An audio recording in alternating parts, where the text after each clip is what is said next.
من أعظم النعم اللي يقدر يرزقنا بها الله تعالى وتبارك،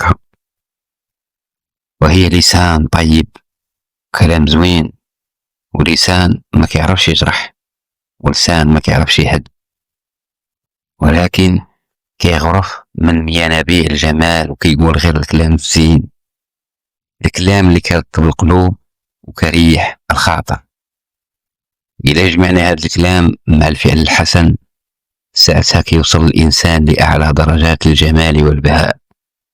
ماشي غير نهضروا مزيان، ولكن نكونوا صورة حي الكلام، نعيشوا بطيبوبة اللسان في التصرفات، في المواقف، في اليوميات ديالنا اللي كنعيشوها. خلي كلامك زوين وخلي أفعالك أحسن.